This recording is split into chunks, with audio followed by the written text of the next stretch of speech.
welcome back to our Simple Healthy Life podcast. And today we have a topic that I find particularly interesting, and it's a slippery topic to talk about. And the truth is, some people may disagree with a lot of the concepts that are coming out today, and that's okay. But this topic is something that I've been thinking about for quite a while now, and it's come into my world a few different times. And well, as you guys know, Ryan and I don't spend a lot of time talking about these topics before we present them, because we want them to come out across as real and intelligent and insightful. We did spend a few minutes beforehand, and we thought rather than go any deeper, we would just kind of put it out there for the audience, for you guys. So this topic is called the cost of psychological strength. And to boil it down, it's essentially this: what does it cost you internally and externally, I suppose, to be the person that always pushes through, to be the person that never quits, to be the person that is praised for handling more than others, taking on more stress than others, taking on more load than others, putting yourself or being in a situation that maybe you know deep down isn't right for you, but as someone who has developed this level of psychological strength, being able to use these skills that you've built by like putting your own emotions aside, putting your own feelings aside, put that aside for a moment and just deal with the issue. You know, all of these topics, all these things that we're told, we're taught, we've worked through, maybe even we hear ourselves saying to others. What is the cost of that?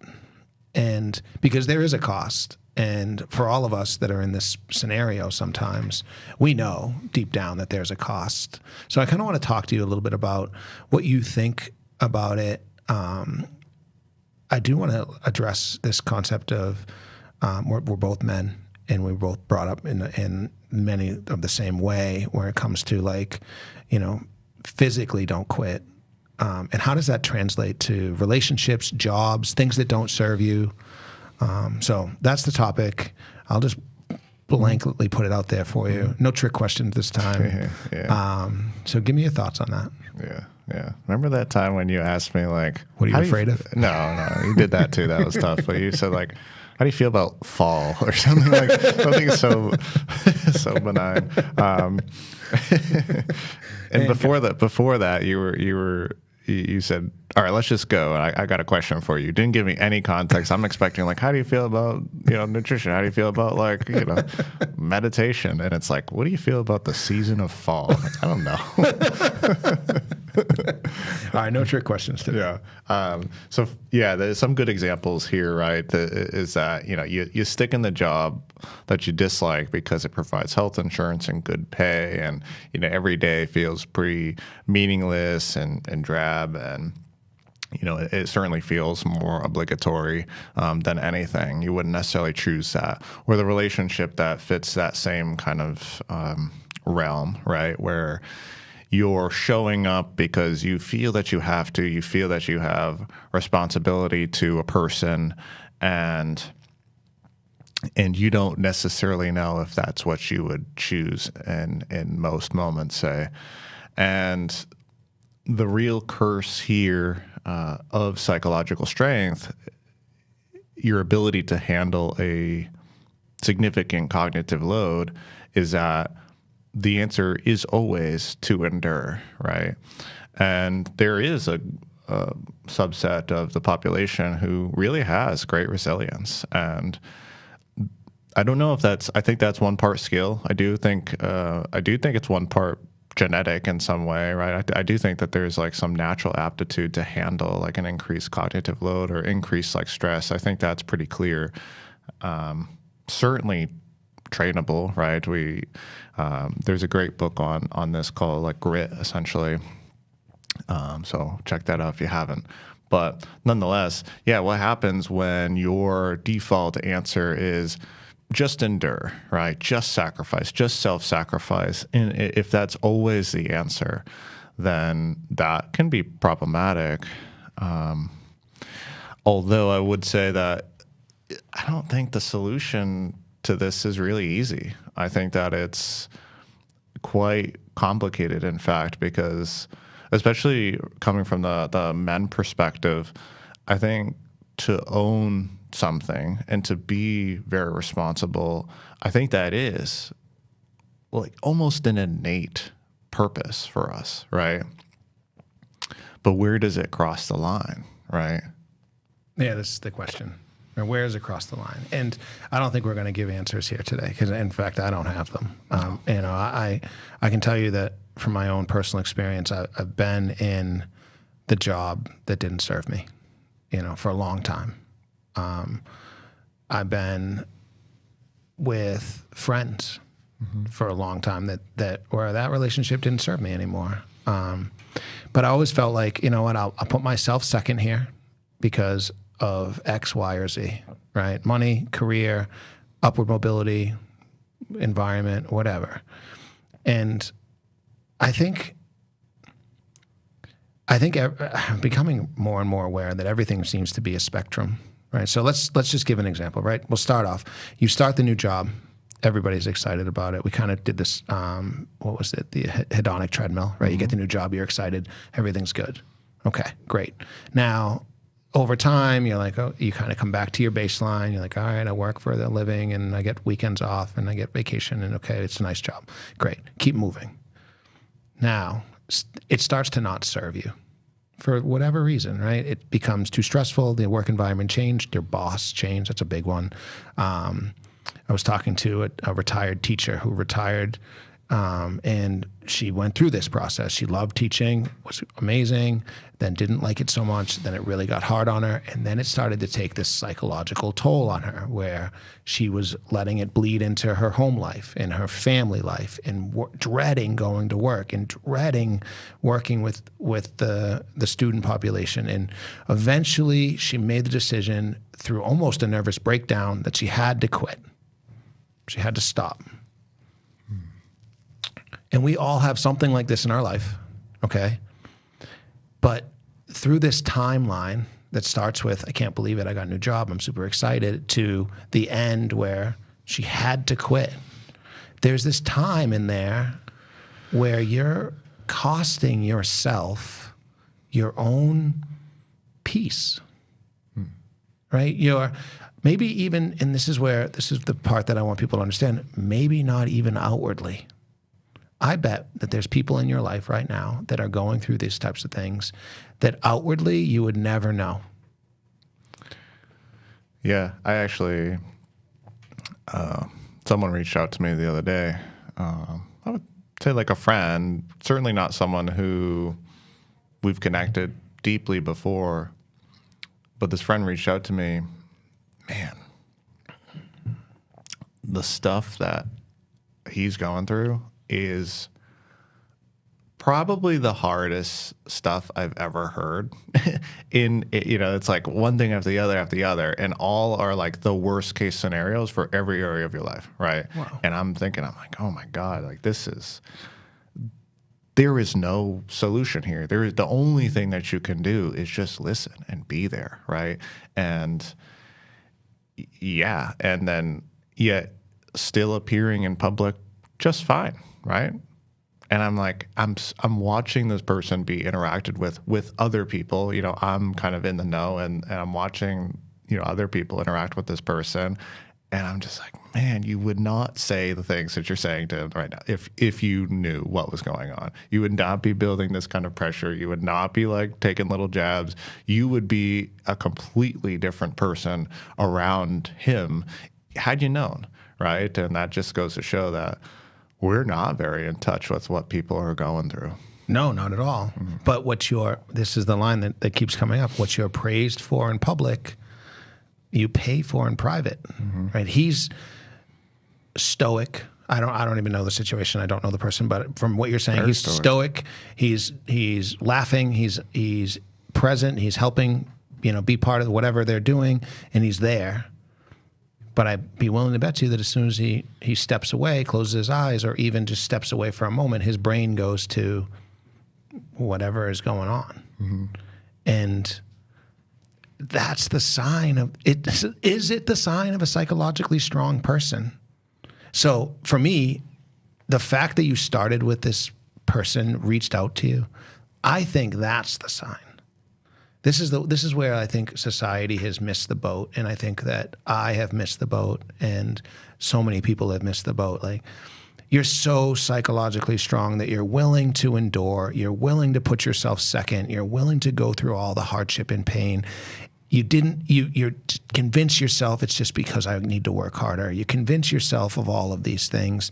You reframe, you do all the things, you do the reading, you pick up the Jocko Willachek book about never quitting, you do all these things, but you don't ask for help. Mm-hmm.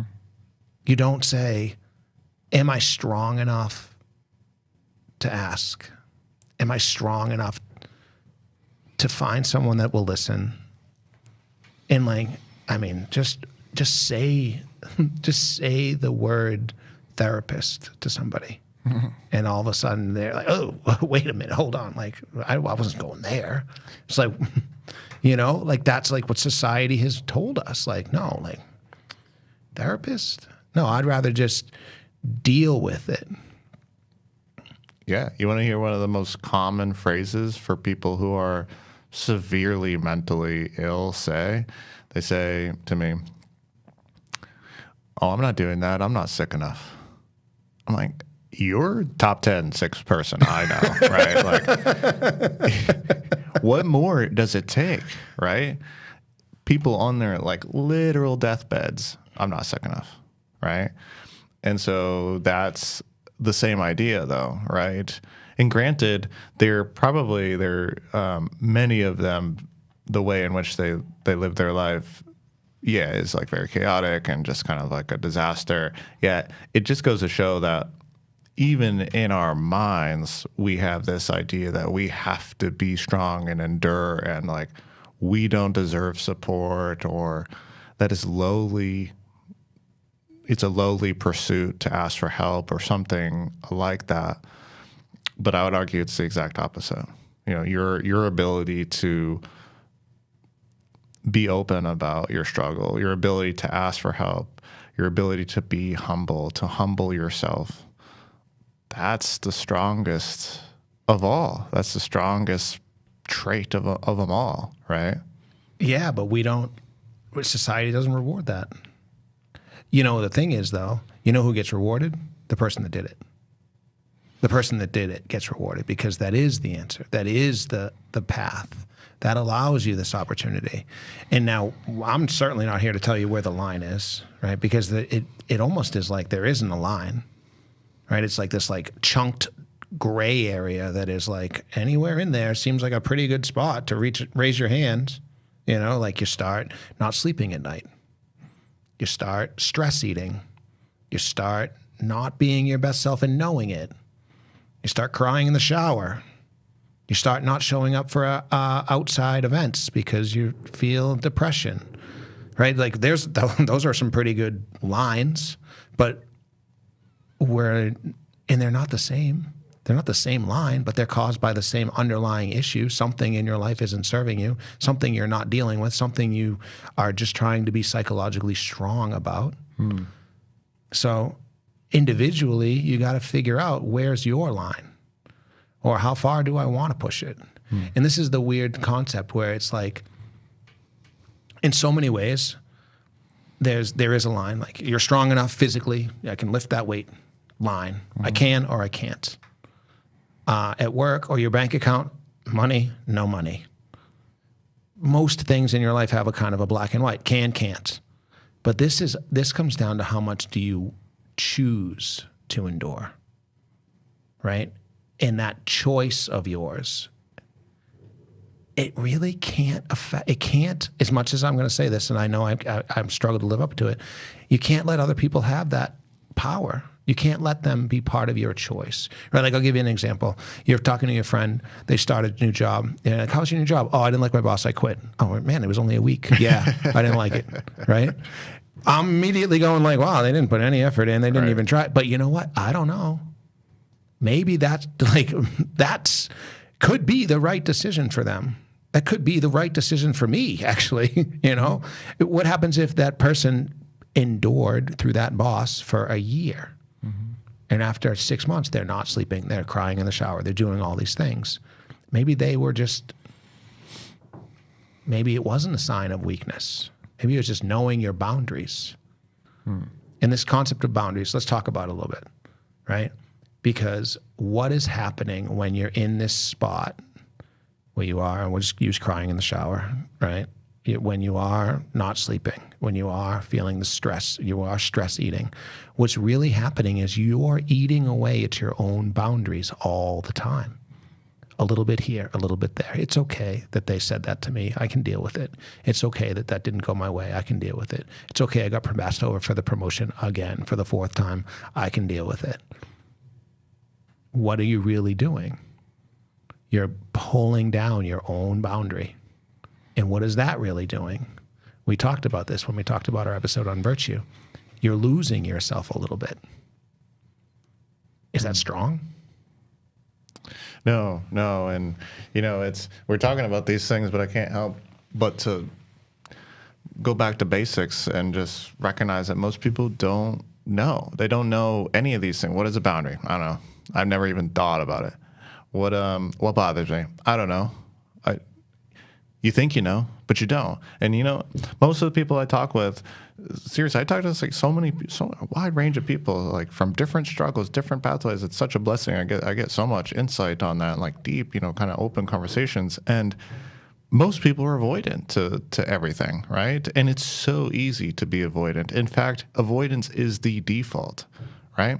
And so if avoidance is the default, then unless you're actively taking time to getting to know oneself, whatever that means, taking space, taking alone time, being in solitude, taking a break from stimulation, writing, breathing, going out and taking, quiet walks, whatever it is, if you're not doing those things, then you have no right to say that you know yourself, because you don't. There's no possible way that you can go through a day and not have breaks in between, intentional breaks where you think and you take some space and you're by yourself. There's no way that you can just go through your normal day and know yourself. Right? Is that a bold claim? No, I don't think so at all. Especially when you add in other humans into the mix, right? Like, so me, I have an example. I have a great opportunity right now. I'm married with no kids. But what if you have 3 kids?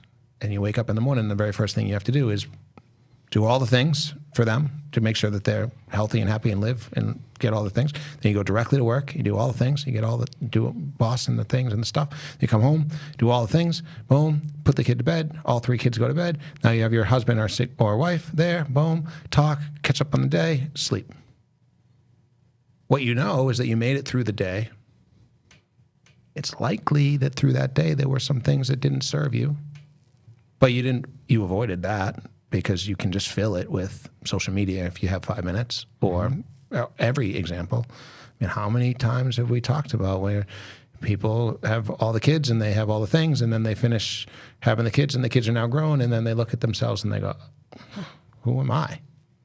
It's exactly what you said. They never took that time. And they told themselves, this goes back to a great segue, this goes back to the psychological strength. It's not about me anymore. I'm playing the character of mom or dad. I'm playing the character of boss. I'm playing the character of husband or wife, and it's not about me. So I don't bother learning about me or making it about me. How many times have you heard someone say, "You don't make it about you," right? Put your ego aside. Step back. Don't. Like these are all like super common conversations and topics that we've talked about, and they're always from the example of it's not about you. And it's not really bad advice. And this is where the slope gets very slippery, because a life well lived is certainly not one focused on yourself, right? And that's very clear in saying that, right? I mean, there is no way you can focus on yourself and feel well and have a good life. I just don't think it's possible. But where does that thought need to come into play, right? Like where is that line? Where is the line of I have to be operating from this place of wanting good in the areas that I exist in, right? I want good from the conversation that I have with you today. I want good from the work that I do. I want good from the the training and coaching I do. I want good from all of that. But where is the line where it feels, okay, I'm pushing myself, too hard? And I think you brought up some good examples. Maybe perhaps when things start popping up that don't seem to be within your purview or control. So, I'm stress eating. What is going on there, right? Oh, I'm isolating. What's going on here? Oh, I'm just like, I'm feeling kind of emotional. For a lot of men, those things are going to pop up before you actually recognize that you're feeling those emotions, right? And avoidance is certainly not strength here. And I don't know. I don't really have the answers. I don't even know how I conceptualize that myself as to where that line is between self-sacrifice and self-care, right? Right. I don't think it's a line, unless it's this unless you want to go with that gut feeling, right? When like you get and even then it's like, is it the first time I got that gut feeling, or is it the 10th or 15th, or the one that's like jumps up at you and it's like, oh man, I know this isn't good, right? I don't think it's a line. I keep thinking, as you were talking, I was thinking about like, I don't know why I was thinking this way, but I'll just give it to you. You're in a plane, the plane's above the clouds, the plane's coming down for landing, and then it goes into the clouds, and now you can't see. And you're in the cloud, and you feel the plane going down, and it's still going down, and it's still going down, and you don't know if the cloud's going to stop before the ground, and you're going to get some clarity to see the runway, or you're just going to land. And so what do? You pull up. You go back up. You release something, you go back up and you look again and you get back up there and you go, okay, come on, here I am safe. And I think that safety, that here I am safe, is what you're speaking about, where you can just like sit by yourself for a moment, get out of the situation, go away, spend a day by yourself, spend a few hours in nature, walk with no phone, whatever that is, right? That's the pulling up. That's the get back, get some clarity, right? And say, even if I go back into the cloud, it's a choice. At least that's a pathway towards figuring out, hey, this isn't serving me. We end up in this cloud for days, weeks, months, and we're only heading one direction, and it's towards the ground. And we want to feel like we're going to be able to land the plane, but we truly don't know. And we never pull up, and we never just get back up and go, okay, hold on, I need to breathe. I mean, that's an example I would use every time. But right, I need to breathe, I need to step back, I need to say, okay, I'm making these decisions for somebody else. And at least when we get clarity around it, we still maybe don't even make the right decision or a decision. And in this regard, and for so many of us, I just heard this recently and it stuck with me, like, no decision is still a decision. Right. And that one, like, is where most of us live, right? No decision is still a decision. It's not that bad. Things are okay. I'm afraid of what it would be like if I'd made a change. If we're really being honest with ourselves. Because if we knew, like, okay, make the change, and guess what? Utopia. Okay, cool. Psychological strength be damned. I quit.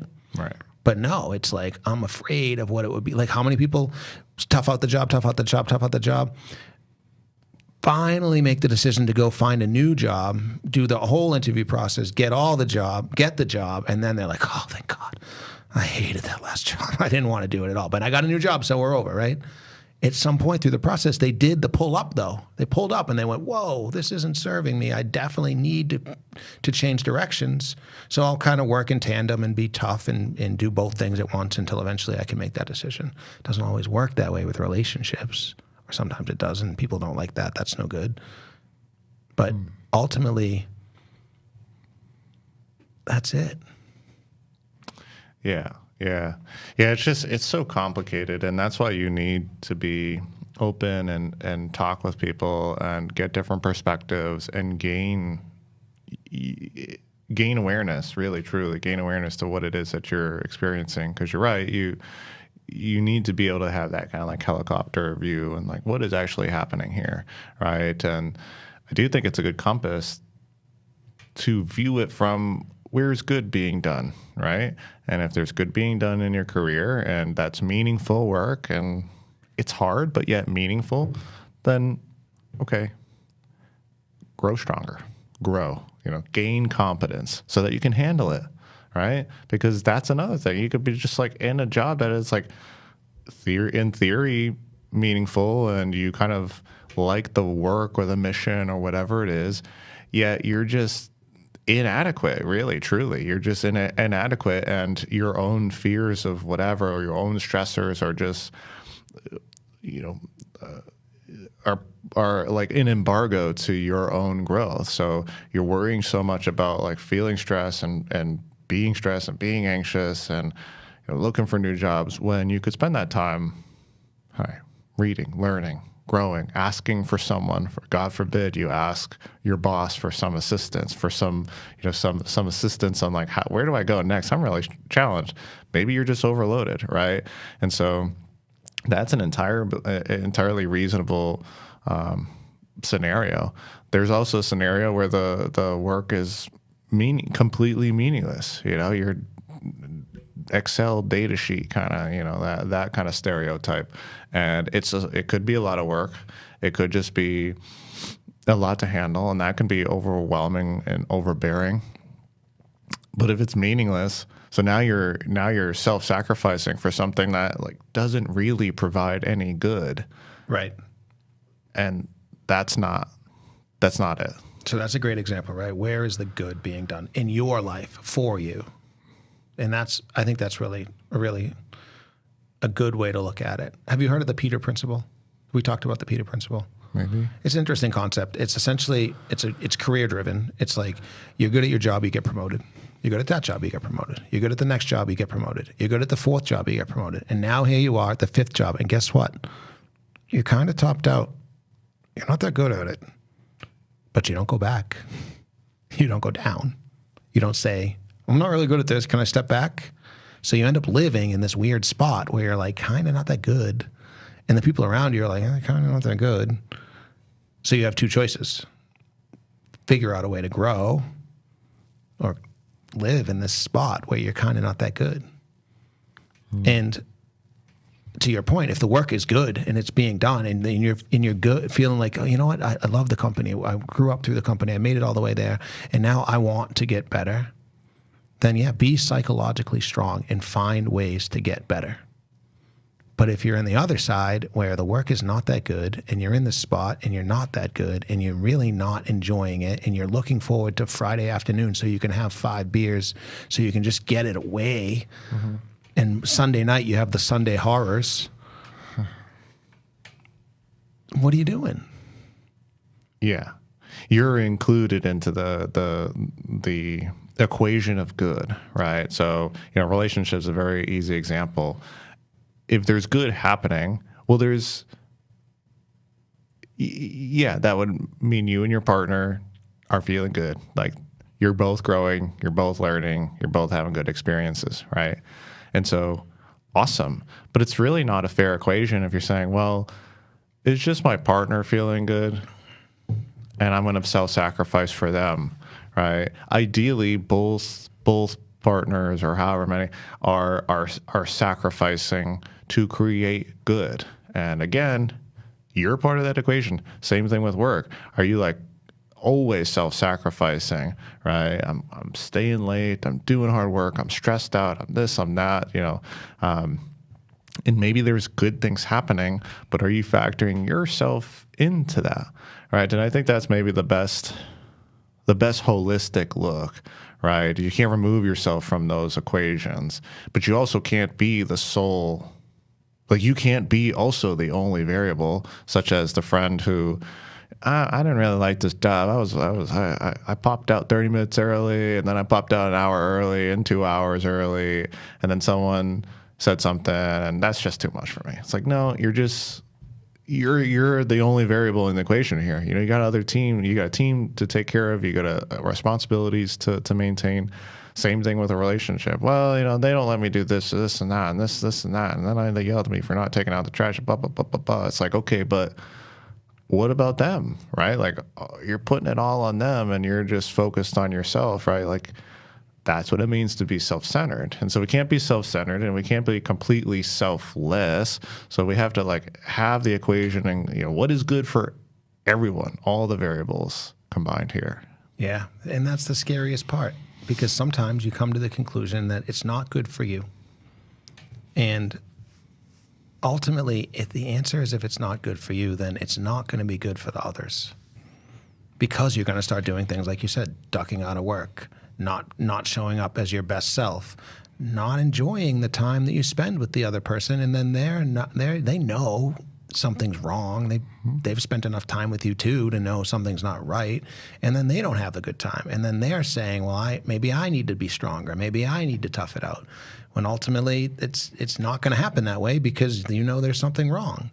And you don't ask for help, and you don't communicate, and you don't talk about it, because we get we get rewarded for not asking for help, for not talking about it, for just sucking it up, for being strong.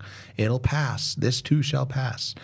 Well, it doesn't pass until you make some type of decision that is something, right? Pull up, get out of the cloud, look around. But it's so hard to do, because there's so many, even we've been talking for almost 35 minutes now, and there's so many different variables that we can't even begin to touch, because everybody has their own variable. I mean, we started on kids, then relationship, then job, but sick parent. Well, their parent's sick, and now I don't really want to be in this relationship anymore, but there's family that I need to take care of because it's an extended family, right? I'm just throwing stuff that comes off the top of my head, and they're not even close to touching all the scenarios that the people listening to this, right, are probably thinking about. But that's what they are. They're all just different scenarios of the same topic. Mm. When do you become selfless, self-centered? Where's the line? When do you choose to pull up? When do you work through? What is your line? What is your boundary? Where are your boundaries? Are you allowing them to be degraded every day? Are you self-sabotaging in order to get out of a relationship or a job? All of these things are all indicators that only you would even notice.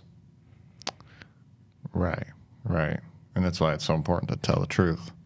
And not that like your truth, that's it's real though. There's some level of that. There is some level of that, but it's also like there's only one truth. It's not like your or mine or whatever, like I kind of like disagree with that. But maybe if that helps someone come to that conclusion, great. But you also have to talk about it, right? Like, okay, you're having relationship problems. Well, okay, you should probably talk about that, right? You should probably bring it up. You're having job problems. Well, you should probably mention to your boss, like, hey, I'm feeling kind of overwhelmed, like all the time. Like, what's going on here? Like, I'm not making any rash decisions, but is that normal? Like, is that what we want from this? And, I guess if you're in an environment where everyone's telling the truth and everyone's open and honest and vulnerable, then those things probably don't happen. You probably don't get into situations where you're just like enduring for enduring's sake, right? Okay. What if you're one of those people that has a really hard time speaking your own emotions because you're afraid that they're going to hurt other people? Yeah, but that's the thing. It's not truthful, right? Like there's a reason why it's so important is because you have the opportunity. We all have the opportunity to like bend reality. Like you know, in a relationship, right? Did it make you feel a way when I was, you know, kind of in a bad mood, or, you know, I yelled at you, you know, the wife comes up and says, I yelled at you a little bit. I'm sorry, was that okay? Like, yeah, that's fine. That's fine. You know? And then it's like, it might be fine, but also like, how did you feel about that? No, I felt disrespected, right? That's truth. It's not, you're avoiding the situation still. You're bending reality. You're saying that, no, actually, I want it to be fine. I want it to be this way because otherwise it's going to be negative emotion because we're going to get in a conversation. It could escalate. It could be really hard. And that maybe is important, right? It's maybe important for your partner to hear that you felt disrespected, right? Because we learn through emotions. Emotional brain theory says that things stick in our brain when there's emotions attached. So if we're detaching from all those feelings because we're not strong enough to tell the truth, well, that's a problem, you know? And that was really well said. And then you're no longer being psychologically strong. Exactly. Yeah. And that's the part that I think is very important for people to understand. It's fake now. Mm-hmm. It's what you said a long time ago that will always stick with me. It's not stoic if you're not actually handling it. If you're outwardly stoic, fine. But if you're not actually handling it, that's not stoicism. Mm-hmm. That's why I like really have been gravitating more towards just like, what does it mean to be internally honest, internally true? What does it mean to focus truly on like the internal emotions? And that's not focusing on yourself per se. It's focusing on like the intentions completely. And I think people are pretty dishonest with that. To be fair, you know, I've used the example before. You can act outwardly humble and get all the benefits of humility, but it could be totally narcissistic in the way that your intention for that, because everyone knows that there's a social benefit to being humble, right? And so you can learn about that. Like, oh yeah, it's humble. It's a great thing. I'm gonna do more of that. What does that look like? And so like you ask yourself, what does it look like? Well, that's the wrong question. What does it feel like to be humble, right? And then you have to like try and emulate that, like literally from the inside. And if you're spending all your time just like externalize, well, I'm just going to work, 60 hours a week, and I'm just going to, go and like tell the wife that everything's fine, and I'm just going to go do the stupid birthday parties, whatever it is, right? Like you're just going to do those because you think so, but you're doing them from an internal place of like resentment, and you're feeling obligatory with it, and you're acting humble, but you're certainly not humble. I mean, that's dishonesty, right? And people don't see it that way, I don't think. I think obviously they don't see it that way because you would be acting in such a way. What if they tell you that they see it as if they're doing good for others? I'm doing all of this because that's me being good to others, right? That's like that's a very common thing for people to think. Yeah.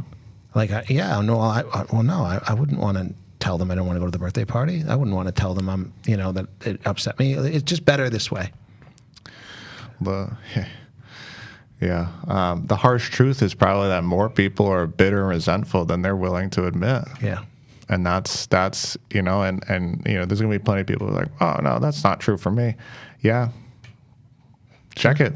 Yeah, check it. I agree. Be honest with yourself, because if your internal world is, if you've worked on this, and we don't start off, maybe we do start off as like angelic, but hard to say, but certainly doesn't last long. We all have imperfect parents and imperfect situations and imperfect social experiences, and that, as religion would say, that like hardens our heart. That makes us internally really bitter, resentful, inadequate, not loving. But we quickly learn that there's not social benefits to that, and so we have to act a certain way. We just act loving, we act humble, we act this way, we act that way. But it never, if it's just not real. And so people are going to feel that, it's going to present itself, and you're going to suffer because of that, you know? And so you really have to focus on, okay, I really value humility. So how do I actually feel humble? How do I check myself? How do I bring myself, down? I'm exalting myself all the time. And is that really, how do I actually change that? You can't change that specifically in action. You have to spend time with yourself, and you have to actually like develop whatever internal systems are. I don't know what that even looks like. And this is why these questions and like conversations are so, like, there aren't solutions. It's more like you said earlier, like you have to find your own individual path there. But if you're doing everything out of resentment and it looks okay on the outside, well, you're missing the point, and you're the one suffering. I mean, and eventually you do crack. Mm-hmm. Eventually you quit, and it happens. And then you deal with all the rest of it. And hopefully you learn from it. Right. So I think this was a pretty interesting topic. I think we nailed it. I think we hit a lot of points for people to at least think about. And I think today, like you said, we're not going to be able to give you any answers on this topic. But hearing our perspective on it, I hope helped some people today, because it helped me to hear your perspective on it. Likewise. And I do appreciate that. And sometimes we do these podcasts for me. I mean us. Certainly. So thank you for today. And if you guys are interested in this type of stuff, please share it with us. Let us know. If you found something valuable, it means the world to us to hear from our fans when we even open a discussion, or maybe it helps you open a discussion with someone in your life that you need to talk to. And I'll leave you with this. It's just as psychologically strong to ask for help as it is to do anything else. And it's certainly not a weakness. Yep. Facing the internal reality is the strongest thing you can do. And we spend all of our lives avoiding that. And so, yeah, reach out. I mean, even reach out to us. Like I said, I got plenty of people who reach out to. I'm more than happy to. I'm more than happy to talk about it. It's the same thing with MJ. I know, like, both of us like that, right? And we both have we've had plenty of experiences of people reaching out and providing some support in some way. So, yeah, I'm more than happy to. Awesome. Well, we'll catch you on the next one.